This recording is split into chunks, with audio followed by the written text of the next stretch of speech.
आज एही भिडियो रे देखिबे बेस्ट फोन केउटा Realme C65 ना Vivo T3X Realme एहार सर्वशेष बजेट स्मार्टफोन Realme C65 आज एप्रिल 26 लंच करिछि तो 10,499 टंका ठारू आरंभ करी एही नूतन सुलभ मॉडल एक HD प्रदर्शन MediaTek chipset 50 MP camera setup एवं 5000 माह बैटरी यूनिट खेल करिथाए। स्मार्टफोन रे तीनोटी भिन्न राम एवं स्टोरेज भर्सन एवं दुईटी रंग विकल्प अछि। तो एही मूल्य आज रे Realme C65 चलित मास आरंभ होइथिबा Vivo T3X5G स्मार्टफोन सहित प्रतिद्वंद्विता करे।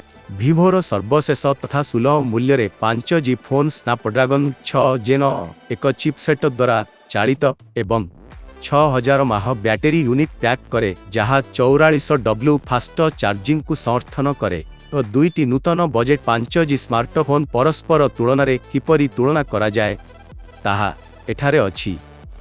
जेतेबेले Vivo T3X5G एक बड़ डिस्प्ले अधिक राम विकल्प एवं स्पीड चार्जिंग सहित एक बृहत बैटरी प्रदान करे। Realme C65 5G एक अधिक रिफ्रेश रेट प्रदर्शन सहित अधिक सुलभ मूल्य सहित आसी थाए एवं OS एवं सुरक्षा अपडेट सहित अधिक सॉफ्टवेयर समर्थन प्रतिज्ञा करे।